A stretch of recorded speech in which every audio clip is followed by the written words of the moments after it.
አረንጓዴ ኢኮኖሚን ኢንከሬጅ ማድረግ አረንጓዴ ኢኮኖሚ ቱሪዝም ለምሳሌ ካልቸር አለን፣ ሂስትሪ አለን።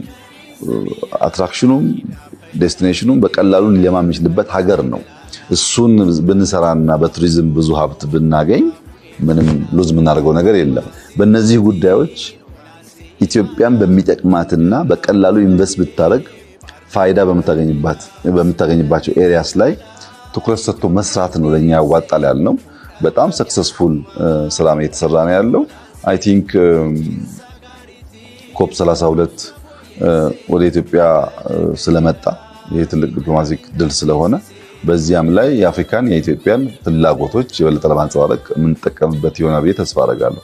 በአጠቃላይ ግን ማመን መቀበል ያለብን ነገር ዓለም የጀስት ዓለም ናት።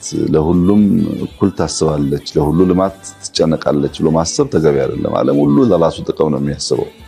እንዴት ብለህ በዛ ውስጥ ጥቅምን እንደምታረጋግጥ ማስላት፣ ማሰብ፣ መስራት ይፈልጋል እንጂ የጤና ስምምነት እንዲህ ተብሏል፣ የትምህርት ስምምነት እንዲህ ተብሏል፣ የምናምን ስምምነት እንዲህ ተብሏል የሚለው ጉዳይ ብዙ ለኢትዮጵያ የሚያዋጣ አይደለም። ፕራግማቲስት መሆን አለብን። እኛ አይተነዋል። ፎር ሴንቸሪ ዓለም አድሏዊ ዓለም ናት። ጀስት የለባትም። ብዙ ኪሳራ ደርሶብናል። ያ እንዳይቀጥል ከፈለግን በምንችለውና ውጤታማ በምንሆንበት መስክ ላይ በፎከስ በትኩረት መስራት ነው የሚያዋጣ ብሎ ማመን ነው እንጂ ሌላውን እንደ ሪፈረንስ እየወሰዱ ቁጭ ብሎ ማየት ጠቃሚ አይመስለኝም።